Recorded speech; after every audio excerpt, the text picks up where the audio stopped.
Hello friends, welcome back to our channel. तो कैसे हो आप सब? आई होप कि सब अच्छे होंगे, ठीक ठाक होंगे।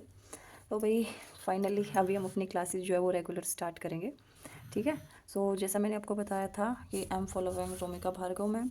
सो उनके अकॉर्डिंग सबसे पहले जो हमारा टारगेट था, वैसे देखो आज डेट तो 7 फरवरी हो गई है, बट मैंने आपको बता दिया था मैं क्लासेस क्यों नहीं ले पाई, क्योंकि मैं मेरा जो पहले मैंने बैच ले रखा था उसकी क्लासेस को मैं साथ साथ लेके आई हूँ। ठीक है।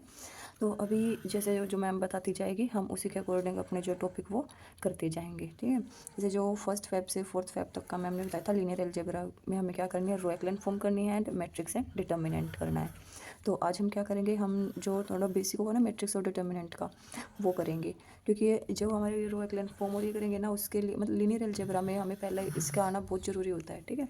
क्योंकि उसी के बेसिस पे फिर आगे क्वेश्चन होंगे। जैसे मैम ने एक प्रैक्टिस क्लास भी ले लिया, अगर आपको 11th 12th वाली ये जो आती है ना मैट्रिक्स एंड डिटर्मिनेंट, तो वो क्वेश्चन अच्छे से हो जाते हैं। मतलब जो फर्स्ट क्लास हुई थी उसके ज़्यादा हाई लेवल के क्वेश्चन नहीं थे, ठीक ठाक थे। ठीक है। तो फिर हम आज साथ में उन क्वेश्चंस की प्रैक्टिस भी कर लेंगे। एंड जो मैट्रिक्स एंड डिटर्मिनेंट का जो है ना 11th 12th का जितना जो कुछ है, मतलब 12th क्लास का, हम आज वो भी कर लेते हैं। ठीक है। जो मैंने मेरे नोट्स बना रखे हैं इस वजह से उसी से आपको एक रिवाइज करा देती हूँ क्या कुछ है इसमें मैट्रिक्स एंड डिटर्मिनेंट में। एंड साथ में हम जो रो एक्लन फॉर्म है ये कर लेंगे, और फिर इसके बाद हम शुरू करेंगे अपना वेक्टर स्पेस। ठीक है। चलो शुरू करते हैं आज की क्लास को। सबसे पहले हम क्या करेंगे, मैट्रिक्स एंड डिटर्मिनेंट। देखो वैसे ये टॉपिक काफ़ी इजी है, जो 12th क्लास में जो सबसे इजी टॉपिक था ना, वही वो यही वाला टॉपिक था, मैट्रिसेस एंड डिटर्मिनेंट का। लेकिन अभी जैसे इसके लीनियर अलजेब्रा में जैसे इसके क्वेश्चन आ रहे हैं ना, वैसे देख के लगता है अच्छा ये इतना ईजी टॉपिक था मैं, बट इन एक्चुअल ये टॉपिक ठीक है, अच्छा है। ठीक है। चलो शुरू करते हैं हम अपना मैट्रिक्स एंड डिटर्मिनेंट। देखो भैया आप सभी को पता है मैट्रिक्स क्या होती है, अरेंजमेंट ऑफ एलिमेंट की। हम अपने एलिमेंट्स को कैसे रो में अरेंज करते हैं या कॉलम में अरेंज करते हैं। रो कौन सी होती है, जैसे ये ओरिजेंटल होती है, ये होती है हमारी रो, और ये होते हैं हमारे कॉलम। अभी भाई मैं इतना अजम्पशन लेके चलूँगी, अगर देखो अगर आप DSSS की तैयारी कर रहे हो, सो थोड़ा बहुत बेसिक तो आपका क्लियर होगा ही। ठीक है ना, क्योंकि अगर बिल्कुल एक एक चीज़ बताएंगे तो इसमें तो काफ़ी वो हो जाता है ना, बहुत टाइम लग जाता है। तो फिर देखो, लेकिन फिर भी मैं कोशिश करूँगी कि हाँ थोड़ा थोड़ा मतलब एकदम बेसिक से लेके चलूँ कि जितना हो सकेगा उतना। ठीक है। लेकिन ज़्यादा टाइम भी नहीं लगाना है। तो इसके लिए हम करते हैं हम शुरू। तो देखो ये क्या होती है, मैट्रिक्स होती है। मैट्रिक्स को हम कैसे करते हैं, इसमें हमारे एलिमेंट होते हैं। ये जो सबसे पहला एलिमेंट होगा ये कौन सा होगा, देखो ये फर्स्ट रो है, तो फर्स्ट रो फर्स्ट कॉलम, ये रो फर्स्ट ही है, सेकंड कॉलम है, क्योंकि ये होते हैं हमारे ऐसे कॉलम, और ये वाली होती है हमारी रो। ठीक है। ये क्या होती है, रो, और ये होते हैं हमारे कॉलम। मैट्रिक्स को इसमें करते हैं। और ये क्या है, फर्स्ट रो थर्ड कॉलम। ठीक है। ऐसे ही चलते जाएंगे। ये कितने की है, 3x3 की मैट्रिक्स हम बना रहे हैं। ये क्या होगी, थर्ड रो फर्स्ट कॉलम। ठीक है। Third row second column, third row third column, ऐसे हो गया।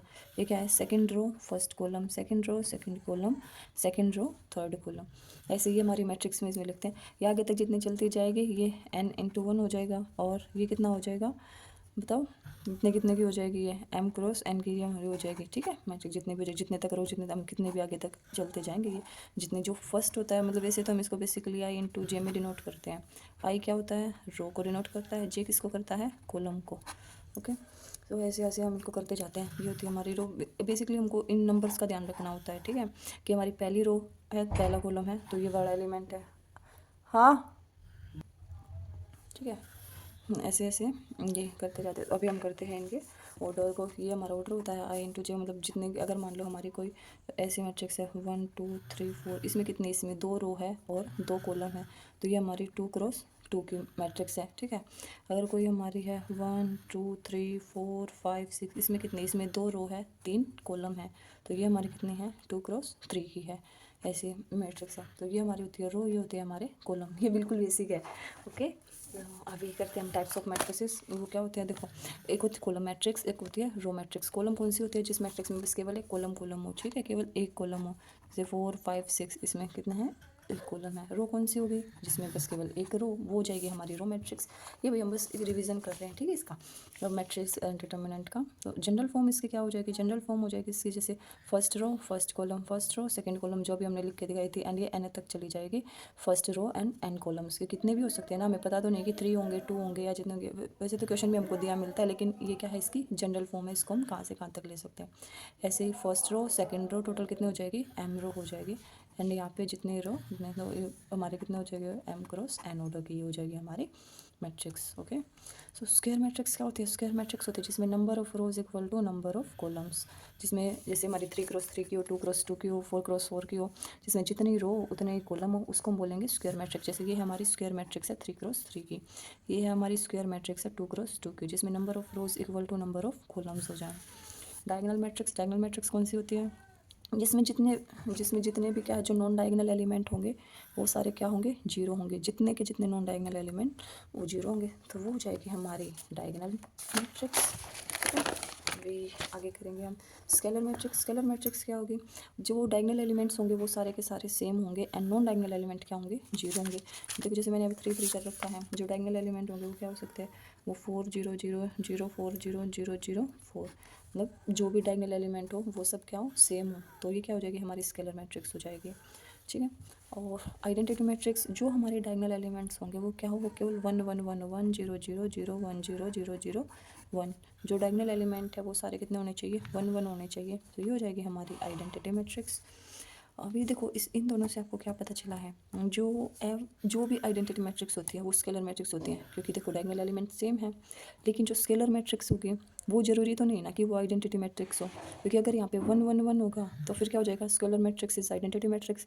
लेकिन अगर यहाँ पे 3 3 3 या 4 4 4 5 5 5 6 6 6 अगर कुछ भी अगर डायगोनल एलिमेंट सेम नहीं है तो इसका क्या मतलब है? जो स्केलर मैट्रिक्स है वो आइडेंटिटी मैट्रिक्स नहीं है। लेकिन अगर जब ये 1 1 1 होगा तो इसमें क्या हो जाएगी? स्केलर मैट्रिक्स भी आइडेंटिटी मैट्रिक्स हो जाएगी when k is equal to 1, but every identity matrix is scalar matrix. Okay, क्योंकि आइडेंटिटी में तो यहाँ पे 1 1 1 नहीं होगा, हमेशा सेम ही रहेगा ये, एंड नॉन डायगोनल एलिमेंट्स क्या रहेंगे? जीरो रहेंगे।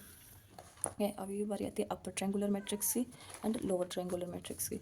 अपर कौन सी होती है? देखो जो भी हमारे जो डायगोनल एलिमेंट्स होते हैं ना, वैसे दिखने में तो ऐसा लगेगा कि हाँ अपर यानी कि ऊपर वाले, लेकिन ऐसा है नहीं। जैसे यहाँ पे देखो 2 4 6 0 3 7, मतलब कुछ भी लिख रहे 0 0 और 6। यहाँ पे देखो जो डायगोनल एलिमेंट्स के नीचे जितने भी एलिमेंट रहेंगे ना, अगर वो सब 0 0 होंगे तो ये होगी हमारी अपर ट्रायंगुलर मैट्रिक्स। ओके, और इसके अपोजिट अगर जैसे हमारे 3 6 7 0 0 0 4 2 8, और जो हमारे डायगोनल एलिमेंट्स है इसके जब ऊपर वाले एलिमेंट जितने भी होंगे ना वो सब जीरो रहेंगे, तो ये हो जाएगी हमारी लोअर ट्रायंगुलर मैट्रिक्स एंड ये हो जाएगी हमारी अपर ट्रायंगुलर मैट्रिक्स। इसको आप देखो ऐसे याद रखो, ये तो क्या है? ये A second row first column A21, ये क्या है? A31, और ये क्या है?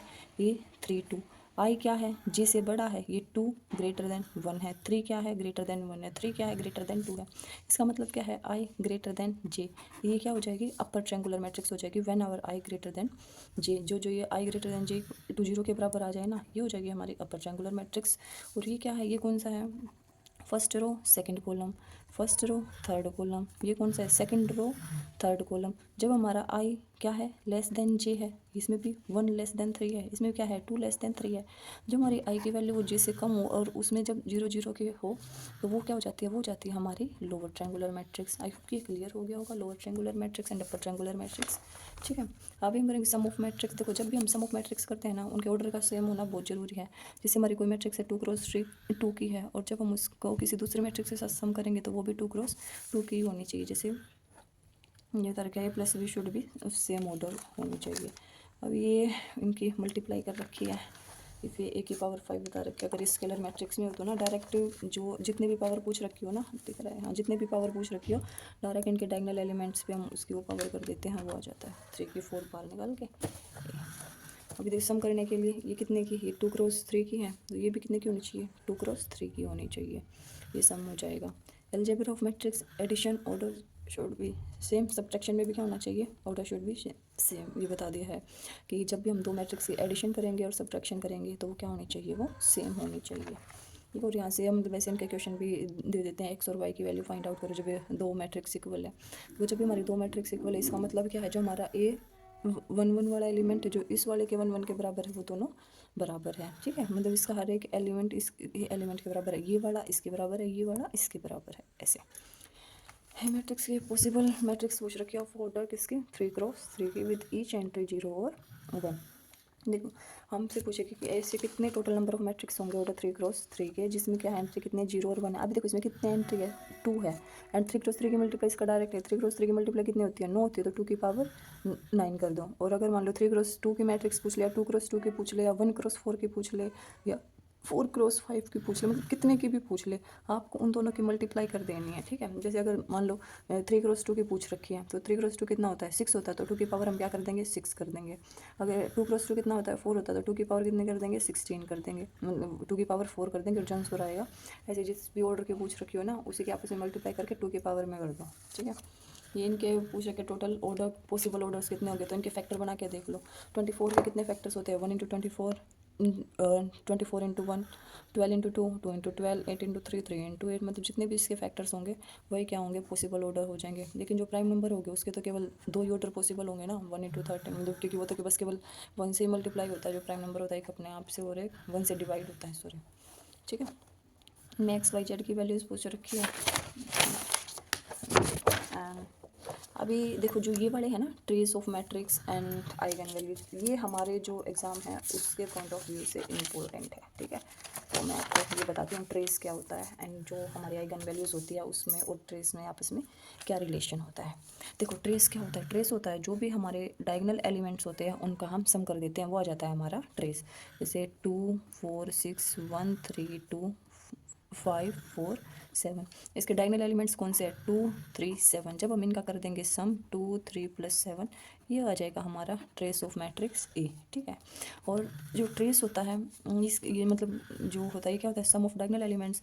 और जो ये वाली वैल्यूज़ होती है ना, इनको हम क्या बोलते हैं, इनको हम आइगन वैल्यूज़ भी बोलते हैं, ठीक है, आइगन वैल्यूज़। और आइगन वैल्यू में और इनमें आपस में क्या रिलेशन होता है, देखो जो ट्रेस ऑफ ए होता है वो किसके बराबर हो जाएगा, मतलब वो ये हमारे डायरेक्ट रिजल्ट आएंगे सम ऑफ आइगन वैल्यूज़। इनके ऊपर ना क्वेश्चन भी आएंगे, मतलब इनमें ना कुछ ए बी सी कुछ ऐसी वैल्यूज़ दे देंगे और जो कि हमारी इसी रिलेशन से जो है हमारे क्वेश्चन सॉल्व होंगे।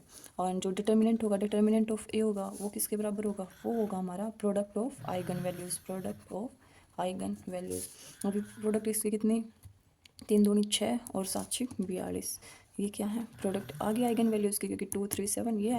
एंड डिटर्मिनेंट हम कैसे निकालेंगे, ये डिटर्मिनेंट अभी हम निकालना सीखेंगे आगे, ठीक है, कैसे कैसे निकालना है। एक बार हम इसकी, और आपको आता भी होगा लेकिन फिर भी मैं आपको बता दूंगी कैसे निकालते हैं, क्योंकि कई सारे ऐसे होते हैं जो बिल्कुल बेसिक से देख रहे होते हैं, ठीक है। ट्रांसपोज क्या होता है, ट्रांसपोज होता है रो को कॉलम में एंड कॉलम को रो में इंटरचेंज करना। जैसे ये हमारी मैट्रिक्स 4 3 2 7 2 1 1 6 8, इस मैट्रिक्स का हमें क्या करना है, ट्रांसपोज करना है। इसको हम ऐसे डिनोट करते हैं मैट्रिक्स ए का ट्रांसपोज। तो जो हमारी रो होगी उनको हम कॉलम बना देंगे और कॉलम क्या है, वो हमारी रो बन जाएंगे। जैसे 4 3 2 4 3 2, ये क्या है 7 2 1 एंड 1 6 8। देखो जो रो थी वो क्या बन गई, कॉलम बन गई, एंड जो कॉलम थे वो क्या बन गई, रो बन गई। तो ये हो गया हमारा ट्रांसपोज, ए का ट्रांसपोज, ठीक है। ये था हमारा transpose of matrix. And transpose में हम क्या करेंगे, देखो इसमें 2 चीज़ें और हैं। जब हम किसी मैट्रिक्स ए का ट्रांसपोज लेंगे और वो वापस से वही की वही मैट्रिक्स आ जाए ट्रांसपोज लेने पर भी, वो होगी हमारी सिमेट्रिक मैट्रिक्स। एंड जब हम किसी मैट्रिक्स का ट्रांसपोज ले एंड उसका नेगेटिव साइन आ जाए, वो होगी हमारी स्क्यू सिमेट्रिक मैट्रिक्स, ठीक है। इनका भी रिजल्ट काफ़ी इंपॉर्टेंट होता है, इससे रिलेटेड क्वेश्चन होते हैं। Transpose of equal to A symmetric matrix and transpose of equal to minus of A, ये होगी हमारी स्क्यू सिमेट्रिक मैट्रिक्स। या अभी है हमारी मल्टीप्लिकेशन ऑफ मैट्रिक्स। मैट्रिक्स के मल्टीप्लिकेशन क्या करेंगे, देखो जब हम एडिशन और सब्ट्रैक्शन करते हैं उसमें तो सबसे पहले जो याद रखने की बातें क्या होती है कि दोनों का ऑर्डर क्या होना चाहिए, सेम होना चाहिए। मतलब अगर हम किन्हीं भी 2 मैट्रिक्स को ऐड कर रहे हैं तो दोनों के दोनों बिल्कुल सेम ऑर्डर के होने चाहिए। 2 क्रॉस 2 की 2 क्रॉस 2 के साथ सब्ट्रैक्शन और एडिशन हो सकते हैं, ठीक है, ऑर्डर सेम होना चाहिए। लेकिन जब हम मल्टीप्लाई करते हैं, मल्टीप्लाई में क्या होना चाहिए, जो हमारी फर्स्ट मैट्रिक्स है उसका, देखो जैसे 4 इंटू 3 एंड 3 इंटू 7, मतलब ये है कि फर्स्ट वाली मैट्रिक्स का कॉलम एंड जो सेकंड वाली मैट्रिक्स है उसके रो, ये सेम होनी चाहिए, ये मस्ट है। अगर ये और उसके अलावा चाहे फिर कोई भी वो मतलब किसी भी ऑर्डर की हो उसके मल्टीप्लाई कर सकते हैं, लेकिन होना क्या चाहिए, फर्स्ट वाली मैट्रिक्स का कॉलम एंड सेकंड वाली जो मैट्रिक्स है उसकी रो, ये दोनों चीज़ें सेम होनी चाहिए। फिर हमारी क्या हो जाएगी, मल्टीप्लाई हो जाएगी उसमें। एंड जो हमारा रिजल्टेंट जो हमारी मैट्रिक्स होगी, जो हमारी उनकी मल्टीप्लाई होने के बाद जो मैट्रिक्स आएगी वो आएगी हमारी फर्स्ट की 4 इंटू 7, इस वाले ऑर्डर की हमको मैट्रिक्स मिलेगी, जो हमारे मल्टीप्लाई करने के बाद जो मैट्रिक्स मिलेगी। देखो जैसे अगर हम क्या करते हैं 2 3 7 6 एंड 5 4 3 2, इन दोनों को अगर जब हम आपस में ऐड करेंगे तो क्या मिलेगी, 5 2 7 7 10 एंड 6 8। देखो जब हम सेम ऑर्डर की को ऐड करते हैं तो हमको रिजल्ट में भी किसकी मिली, सेम ऑर्डर की मिली। लेकिन जब हम मल्टीप्लाई करेंगे तो इसके रो मतलब इसके कॉलम और इसके रो इनको छोड़ के मतलब फर्स्ट वाले की तो रो एंड सेकंड वाले के कॉलम, इस ऑर्डर के हमको मैट्रिक्स मिलेगी। जितने फर्स्ट वाली जो मैट्रिक्स में रो है वो एंड जितने सेकंड वाले में कॉलम है उतने हमें कॉलम मिलेंगे। ठीक है, ऐसी मल्टीप्लाई होती है मैट्रिक्स की। ऐसे इनका जो रिजल्टेंट होती है, जो रिजल्ट मैथमेटिक, तो सिमेट्रिक मैंने आपको बता दिया, transpose of A equal to A के बराबर होता है। Skew symmetric transpose of A equal to minus of A के बराबर होता है। उनकी कुछ एक प्रॉपर्टीज़ हैं, ये वही है ए इंटू ए का ट्रांसपोज ए बोथ क्या होते हैं, सिमेट्रिक होते हैं। Skew symmetric, if A is symmetric M is any positive integer then A की पावर एम भी क्या होगा, सिमेट्रिक होगा। मतलब सिमेट्रिक जो भी मैट्रिक्स होगी उसके पावर में अगर हम कोई भी मतलब कुछ भी लगा दे, जब वो कोई भी पॉजिटिव इंटीजर, वो हमेशा क्या होगी, सिमेट्रिक मैट्रिक्स ही होगी। ऐसे अगर कोई मैट्रिक्स स्क्यू सिमेट्रिक मैट्रिक्स है then odd integral power of A is skew symmetric matrix, जो भी ओड पावर होगी वो स्क्यू सिमेट्रिक मैट्रिक्स होगी। ठीक है, अलजेब्रिक लॉज एंड मैट्रिक्स, ये जैसे हमारे कम्यूटेटिव डिस्ट्रीब्यूटिव एसोसिएटिव लॉज, ये है कि चाहे हम दो मैट्रिक्स को ऐड करके किसी स्केलर से मल्टीप्लाई करें या फिर पहले दोनों को अलग अलग किसी स्केलर से मल्टीप्लाई करें फिर ऐड करें, दोनों का आंसर क्या होगा, सेम ही होगा। या फिर किसी एक से मल्टीप्लाई करके पहले मैट्रिक्स ए को करें फिर किसी और से करें, या फिर पहले दो को मल्टीप्लाई करके फिर उस मैट्रिक्स के करें, ऐसे ही है डायरेक्ट प्रॉपर्टी है। या दो मैट्रिक्स को ऐड करके तीसरी से मल्टीप्लाई करें, या पहले इन दोनों को एक मैट्रिक्स से पहले बी के साथ मल्टीप्लाई फिर सी के साथ फिर ऐड करें, आंसर क्या होगा हमारा, सेम होगा। ये हमारे कुछ अलजेब्रिक लॉज थे इसके प्रॉपर्टी के। अभी आएगा डिटर्मिनेंट निकालना। ठीक है, डिटर्मिनेंट हम कैसे निकालते हैं, तो डिटर्मिनेंट निकालने के लिए सबसे पहले क्या करेंगे, जैसे जो हमारी मैट्रिक्स है उसको लिखेंगे। ठीक है, 1 1 1 2 1 2 3, तो हमें क्या करना है, ए 1 1 ये वाला एलिमेंट ऐसे करना है, और उसके बाद इस वाले कॉलम को एंड इस वाली रो को, इनको सोच लो कि ये दोनों है ही नहीं। फिर A22 A33 इन दोनों के आपस में मल्टीप्लाई माइनस A32 माइनस 23, इन दोनों की मल्टीप्लाई माइनस का साइन, फिर A32 माइनस 23, ऐसे इनकी मल्टीप्लाई। देखो ये कर रखा A22 A33 and A32 A1। फिर ये देखो ये किसका साइन है, 1 2 यानी 1 और 2 को ऐड करेंगे तो ओड नंबर आता है ना 3, तो ओड में माइनस का साइन लग जाएगा। ठीक है, और 1 2 है तो इसका मतलब इस वाली कॉलम को छोड़ देंगे, इस रो को 2 1 2 3 3 1 3 3 ऐसे लिख देंगे। प्लस हम क्या करेंगे, A3 को करके 2 1 2 2 3 1 3 2। ठीक है, ऐसे। और फिर इनका क्या कर देंगे, जैसे यहाँ पे कुछ एलिमेंट है 2 3 7 एंड क्या करें 8 कर देते हैं, और यहाँ पे 2 कर देते हैं, तो ये कितना हो जाएगा, 8 दूनी 16 माइनस 3 दूनी 6।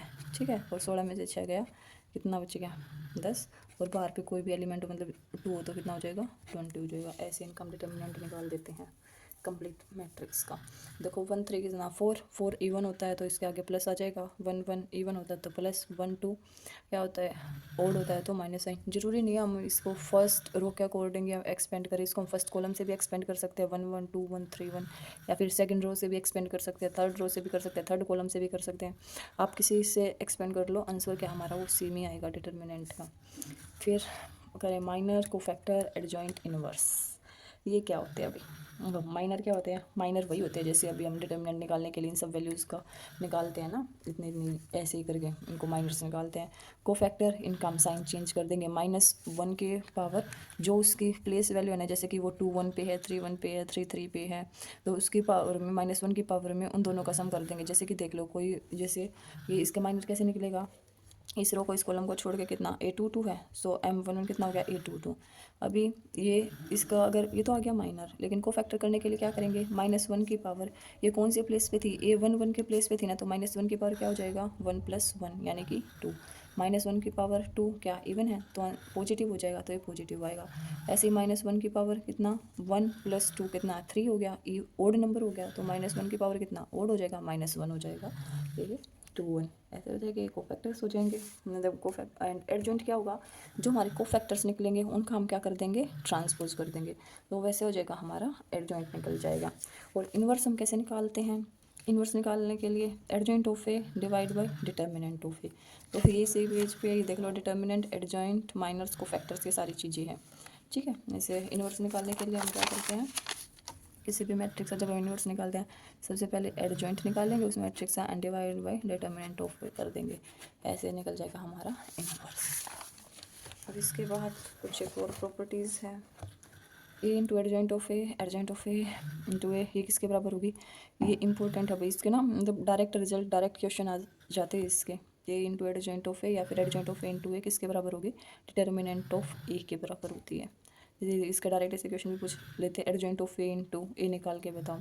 अभी देखो, अब इस मैट्रिक्स का आप क्या एडजॉइंट ऑफ ए निकालोगे, कितना टाइम लग जाएगा? पहले उनके को फैक्टर्स निकालो, फिर उनका ट्रांसपोज करो, है ना, फिर एडजॉइंट निकलेगा। तो ऐसे नहीं करेंगे, पता है इसका डायरेक्ट रिजल्ट शॉर्टकट में काम आ जाएगा। इसका सबसे पहले क्या निकालो? डिटर्मिनेंट निकालो। डिटर्मिनेंट कैसे निकालोगे? 1। देखो इसका मैं आपको डिटर्मिनेंट निकालना दिखाती हूँ। देखो सबसे पहले क्या करेंगे, 1 यहाँ से 2 0, मतलब इस रो को, इस कॉलम को और इस रो को छोड़ देंगे। 2 इंटू 0 कितना हो गया? 0 -6। अभी क्या जाएगा? माइनस का साइन आ जाएगा। 4 इस रो को, इसको छोड़ दो। 3 0 0 0, ये कितना? 0 ही हो गया। प्लस क्या हो गया? 5 5 3 1 3 -0, तो ये कितना है? -6।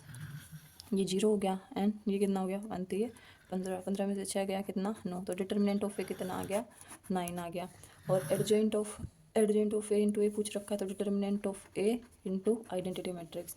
आइडेंटिटी जितने भी ऑर्डर की हो, जैसे 3x3 की है क्योंकि स्क्वायर मैट्रिक्स है, ठीक है, ऑफ ऑर्डर n, तो i की पावर n आ जाएगा। इसमें कितने की है? ऑर्डर n 3x3 की है, तो हम 3x3 की क्या कर लेंगे? आइडेंटिटी मैट्रिक्स कर लेंगे।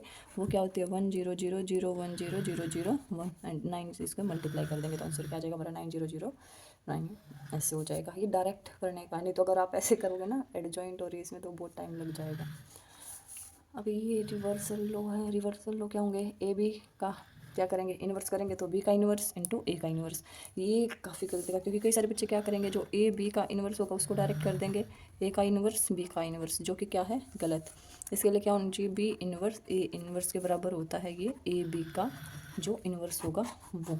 Okay, and if A is क्या है? Invertible matrix of order 3 and determinant of A equal to किसके बराबर है? 5 के बराबर। देन एडजॉइंट ऑफ ए का डिटर्मिनेंट निकालो। ये भी अच्छा क्वेश्चन है। इसका एडजॉइंट ऑफ ए का डिटर्मिनेंट किसके बराबर होगा? Determinant of A into n-1। देखो n क्या है हमारा? जो ऑर्डर है n, इसका डिटर्मिनेंट ऑफ ए कितना है? 5, यानी कि 5 की पावर n-1। n कितना है? 3 - 1 कितना हो गया? 2 एंड 5 की पावर 2। ठीक है, ये आंसर हो गया। फिर non singular matrix adjoint of A भी किसके बराबर होगा? Adjoint of B into adjoint of A. Adjoint of A देखो ये क्वेश्चन जो ऊपर वाला था ना, इसी के ऊपर बेसिस था। Adjoint of A into adjoint of A, इसके बराबर होगा डिटर्मिनेंट ऑफ ए n की पावर -2 इंटू ए। मतलब जितने भी इसकी पावर हो ना, मतलब देखो 2 बार एडजॉइंट दे रखा है, तो n-1 की पावर 2 अगर इसका डिटर्मिनेंट पूछ रहा है, और अगर डायरेक्ट पूछ रखा है adjoint of A into adjoint of A, तो इंटू में इसके साथ ए कर देंगे एंड डिटर्मिनेंट ऑफ ए की पावर n-2। लेकिन अगर हम इसका एडजॉइंट इंटू एडजॉइंट ऑफ ए का डिटर्मिनेंट पूछ रखा है, तो ए का डिटर्मिनेंट n-1 और उसकी पावर जितना भी दे रखो, जैसे 2 बार एडजॉइंट है तो 2 हो जाएगा, 3 बार होगा एडजॉइंट एडजॉइंट एडजॉइंट, तो n-1 की पावर 3 हो जाएगा, 4 बार होगा तो 4 बार हो जाएगा। ऐसे ये तीनों चारों रिजल्ट ना 1 2 3 4, ये चारों के चारों रिजल्ट इंपॉर्टेंट है भाई हमारे DSSB एग्जाम को लेकर। इनसे रिलेटेड क्वेश्चन आते हैं, क्योंकि ये नहीं है कि हाँ, इससे पहले तक का तो क्या था, एकदम बिल्कुल बेसिक बेसिक था, वो बस मैंने आपको बताने के लिए किया था कि हाँ आपको ऐसा ना हो कि एकदम से क्या हो गया, क्योंकि थोड़ा बहुत इंट्रोडक्शन भी ज़रूरी होता है, क्योंकि अगर हम एकदम डायरेक्ट से हाई लेवल पे चले जाते हैं तो फिर थोड़े डिमोटिवेटेड हो जाते हैं। ठीक है, तो थोड़ा अच्छा करने के लिए, कॉन्फिडेंस लेवल बूस्टअप करने के लिए पहले थोड़े इजी क्वेश्चन करना ही ज़रूरी है। ठीक है, तो अभी आगे करते हैं। ए क्या है? 19 ए इनवर्स। इनके डायरेक्ट क्वेश्चन निकालने हैं। क्वेश्चन की तो ना देखो, इसमें ना मैंने जो मैं मेरे नोट्स बनाती हूँ उसमें मैं इतना करती हूँ ताकि जो सर करवाते हैं ना, मतलब जो इम्पोर्टेंट रिजल्ट वगैरह ये होते हैं, वो क्वेश्चन के लिए मेरे पास बुक्स हैं काफ़ी सारी, मैंने आपको बता रखी है, तो मैं क्वेश्चन में करती नहीं हूँ, मतलब उन बुक से प्रैक्टिस करती हूँ क्वेश्चन की। ठीक है, क्योंकि अगर ऐसे कॉपी में बेसिक क्वेश्चन नोट डाउन करने लग जाऊँगी तो बहुत टाइम लग जाता है। तो जो जो इम्पोर्टेंट होता है मेरे को लिखने लायक लगता है वो मैं लिखती जाती हूँ कि हाँ रिविज़न के टाइम पे इनका हो जाएगा, रिविज़न हो जाएगा। अभी हमारी लीनियर इक्वेशन में कुछ खास नहीं है। जब हम लीनियर अलजेब्रा पढ़ेंगे ना अच्छे से, उसमें होमोजेनियस नॉन होमोजेनियस वो सब पढ़ेंगे, उस टाइम पे बता दूँगी। भी मैट्रिक्स एंड डिटर्मिनेंट में इसका कुछ इतना खास वो है नहीं। एक ये चारों के भी डायरेक्ट रिजल्ट। ऑर्थोगोनल मैट्रिक्स कौन सी होती है? जब ए इंटू ए का ट्रांसपोज किसके बराबर हो? आई के बराबर हो। इनवॉल्यूंटरी कौन सी होती है? ए स्क्वायर इक्वल टू आई के बराबर हो। नील पोटेंट कौन सी होती है? ए के इक्वल टू 0 के बराबर हो। ठीक है, एंड आइडम पोटेंट कौन सी होती है? ए स्क्वायर इक्वल टू ए के बराबर हो। ये सारी हमारे मैट्रिक्स होती है। ओके, अभी हम करेंगे ये आगे इस क्लास में प्रैक्टिस क्वेश्चंस आ गए थे। ये आगे हमारी हर्मिशियन मैट्रिक्स। हर्मिशियन मैट्रिक्स कौन सी होगी? हर्मिशियन मैट्रिक्स होगी, देखो जब हमारी कोई भी मैट्रिक्स है, ठीक है, उसका सबसे पहले हम क्या करेंगे, कॉन्जुगेट करेंगे। तो कॉन्जुगेट करने में हमने कॉम्प्लेक्स नंबर में पढ़ा, जैसे 2 + 3 आयोटा होगा तो इसका कॉन्जुगेट क्या हो जाएगा, 2 - 3 आयोटा। जो हमारा इमेजिनरी पार्ट होता है उसके आगे वाला साइन क्या कर देते हैं, चेंज कर देते हैं उसको, तो क्या हो जाएगा, इसका साइन चेंज हो जाएगा, ठीक है। फिर होगा हमारा स्क्यू हर्मिशियन। और जब, हाँ सॉरी, ये मैं कन्फ्यूज़ हो गई थी, ये इसको हम ए थीटा या फिर ए स्टार से ऐसे डिनोट करते हैं हर्मिशियन मैट्रिक्स को, एंड इसको कंजुगेट करके और उसका हम क्या कर देते हैं, ट्रांसपोज कर देते हैं। तो ये आ जाती है हमारी हर्मिशियन मैट्रिक्स। और स्क्यू हर्मिशियन मैट्रिक्स क्या होगी, जैसे हमने सिमेट्रिक और स्क्यू सिमेट्रिक किया था, तो स्क्यू हर्मिशियन में क्या हो जाएगा, ये जो है हमारा -a के बराबर आ जाएगा, जो करेंगे -a के, और जब हमारा कॉन्जुगेट करके और जो ट्रांसपोज लेते हैं अगर वो a के बराबर आ जाए तो हर्मिशियन, अगर -a के बराबर आ जाए तो स्क्यू हर्मिशियन हो जाती है वो। इसे, इसकी एक बात याद रखने की है, जैसे कि ये है जो इसके डायगोनल एलिमेंट होंगे ना, जो हर्मिशियन मैट्रिक्स से होंगे वो तो हमेशा क्या होंगे, रियल नंबर होंगे, ठीक है। एंड जो हमारी स्क्यू हर्मिशियन मैट्रिक्स होगी उसके क्या होंगे, हमेशा 0 होंगे, जो डायगोनल एलिमेंट्स होते हैं उसकी। ये इंपॉर्टेंट बात है, ये याद रखना है आपको। ऑर्थोगोनल मैट्रिक्स, ऑर्थोगोनल मैट्रिक्स जैसे मैंने अभी बताया, ए ट्रांसपोज इनटू ए किसके बराबर होगा, आई के बराबर होगा। एक है प्रॉपर फ्रैक्शन, एक determinant of A equal to I के बराबर होगा तो ये प्रॉपर हो जाएगी, and determinant of A equal to -1 के बराबर होगा तो ये क्या हो जाएगी, इम्प्रॉपर ऑर्थोगोनल मैट्रिक्स हो जाएगी। अभी कुछ एक इससे रिलेटेड और कर लेते हैं, यूनिटरी मैट्रिक्स। यूनिटरी मैट्रिक्स क्या होती है, ए इंटू ए का थीटा किसके बराबर हो, आई के बराबर हो, एंड ए थीटा किसके बराबर हो, ए इनवर्स आई। क्योंकि देखो ये ए क्या है, इधर आएगा तो कितना मल्टीप्लाई में है तो इधर आके डिवाइड में हो जाएगा, एंड जो 1/a होता है उसको हम क्या कर सकते हैं, उसको हम ए इनवर्स लिख सकते हैं। तो ये किसके बराबर हो गया, ए इनवर्स आई के बराबर। यूनिट मैट्रिक्स किसके बराबर होती है, ए थीटा आई के बराबर होती है। तो इसके रिजल्ट क्या है, eigen value of orthogonal matrix क्या होगी, यूनिट मॉड्यूलो डिटर्मिनेंट +-1 होगा इसका यूनिटरी मैट्रिक्स का हमेशा, ठीक है। डिटर्मिनेंट ऑफ ए किसके बराबर होगा, नॉट इक्वल टू 0, क्योंकि देखो +- होगा तो 0 तो होगा ही नहीं है, तो प्लस होगा या माइनस का अपन होगा। ये जो ऑर्थोगोनल है, then its rows form an orthogonal set. ये क्या, cos theta sine theta minus sine cos theta, तो एक की पावर के साइन के थीटा कोस थीटा। अभी क्या, ऑर्थोगोनल मैट्रिक्स डायगोनलाइजेबल है ओवर सी। ओ एम क्या हो गया, may not be diagonalizable over R. Rank of A, order of A, PYQ practice question, इसके आगे क्लासेस में प्रैक्टिस क्वेश्चन थे। जैसे मैंने बताया, sum of eigen values is equal to sum of diagonal elements, भी किसके बराबर होगा, ट्रेस ऑफ ए के बराबर होगा। जो हमारी आइगन वैल्यूज़ है उनके जो डायगोनल एलिमेंट है हम सम करते हैं किस बोलते हैं, उसको ट्रेस ऑफ ए बोलते हैं। एंड जिनकी जब हम प्रोडक्ट करते हैं आइगन वैल्यूज़ की, वो हमारा डिटर्मिनेंट ऑफ ए के बराबर आ जाता है, ठीक है। मतलब ये बिल्कुल मोटा मोटा था ये, मतलब जो हमारा 11th-12th का था ना, जो बेसिक जो आपको पता होना चाहिए वो था, वो आप अपने इस क्लास का रिवीजन कर लेना, जैसे कैसे क्या बता रखा है। अभी देखो ये है rank of order of matrix. इसको हम कैसे करते हैं, रैंक से जो हमारा determinant of A not equal to 0 के बराबर होगा तो क्या होगा, rank is order of matrix. और जब हमारा डिटर्मिनेंट 0 के बराबर हो जाएगा तो हम फिर से जो हमारा माइनर निकाल के उसका फिर से हम उसका डिटर्मिनेंट चेक करेंगे। अगर वो नॉन 0 के बराबर आया तो क्या हो जाएगी, रैंक 2 हो जाएगी, क्योंकि हम ऐसे एज्यूम कर रहे हैं कि वो मैट्रिक्स क्या है, 3x3 की है, ठीक है, तो उससे एक कम हो जाएगी। लेकिन अगर वो फिर से 0 आ गया तो रैंक क्या हो जाएगी, 1 हो जाएगी। इसके लिए कि हमारी कोई 3x3 ऑर्डर के मैट्रिक्स हैं, ठीक है। जब हमारा डिटर्मिनेंट निकालेंगे इस मैट्रिक्स का, अगर वो 0 के बराबर नहीं आया, ठीक है, अगर वो नॉट इक्वल टू 0 आ गया तो इसका मतलब क्या है, हमारा जो हमारी रैंक है इस मैट्रिक्स की वो क्या है, 3 है, ओके। लेकिन अगर जो हमारा डिटर्मिनेंट ऑफ ए है वो 0 के बराबर आ गया तो हम क्या करेंगे, हम इसका माइनर चेक करेंगे। माइनर कैसे निकालते हैं, मतलब जैसे A11 का माइनर करके यहाँ पे कितनी, ये 2x2 की मैट्रिक्स बच जाएगी हमारी, ये 2x2 की। फिर जो ये वाली मैट्रिक्स होगी इसका हम क्या करेंगे, डिटर्मिनेंट चेक करेंगे जो 2x2 की होगी। अगर ये नॉट इक्वल टू 0 आ जाता है ये वाला, तो फिर क्या हो जाएगी, हमारी रैंक 2 हो जाएगी। लेकिन अगर हमारा ये भी, इसमें भी डिटर्मिनेंट क्या है, इक्वल टू 0 आ जाएगा तो ये क्या हो जाएगी, फिर हमारी रैंक होगी 1, ठीक है, क्योंकि उसके बाद तो फिर केवल एक ही एलिमेंट बचेगा हमारा। ऐसे ऐसे करते हैं हम, ऐसे रैंक निकालते हैं मैट्रिक्स की। तो अभी आज जैसे हमारी आज की क्लास थी, बट आज हमें क्या करना है, रो एक्लेन फॉर्म करनी है। वो भी रैंक निकालने के लिए ही होती है कि रैंक हम कैसे कैसे निकालते हैं मैट्रिक्स की। तो उससे पहले ना आपको थोड़ा बहुत मैट्रिक्स का पता होना ज़रूरी था, इसके लिए मैंने ये बताया था। तो देखो, जो रैंक ऑफ मैट्रिक्स निकालने के लिए जो रो एक्लेन फॉर्म होगी, उस फॉर्म से देखो, सबसे पहले हम रो एक्लेन फॉर्म में क्या करते हैं, हमारे पास कोई भी ना 4 की या 5 की, मतलब कितने भी ऑर्डर की कोई भी मैट्रिक्स हो सकती है, ठीक है। जैसे 1 2 3 4, 1 2 3 4, 1 2 3। इसमें सबसे पहले हम क्या करते हैं, जो हमारा पहला एलिमेंट होगा वो हमेशा क्या होगा, 1 होगा। इसमें इस बात का हमेशा ध्यान रखना, ठीक है। जो भी इसकी रो एक्लन फॉर्म में हम करेंगे तो पहला क्या होगा, हमेशा 1 होगा। 2 4 6 आगे चाहे कुछ भी हो जाए, ठीक है। उसके बाद मतलब ये जो हमारी जो भी मैट्रिक्स दे रखी है ना, सबसे पहले हमें क्या करना है, जो इसके 1 के नीचे वाले जितने भी एंट्रीज है 1 2 3 है, इन सभी को हमें क्या करना है, 1 बाई 1 करके 0 बनाना है, ठीक है। फिर यहाँ पे क्या है -1, इसके बाद फिर जो इसके नीचे वाली जितने भी है इनको 0 बनाना है। इसके बाद क्या -4 3 -1, इसके बाद के क्या है, इसको 0 बनाएंगे। और इसके बाद क्या है, हमारी ये वाली बचेगी, इसको हम 0 बनाएंगे। इसको हम ऐसे करते चलते हैं, ठीक है। सबसे पहले जो फर्स्ट वाला कॉलम है वहाँ पे उसको 1 करके उससे नीचे वाली सभी को 0 बनाएंगे।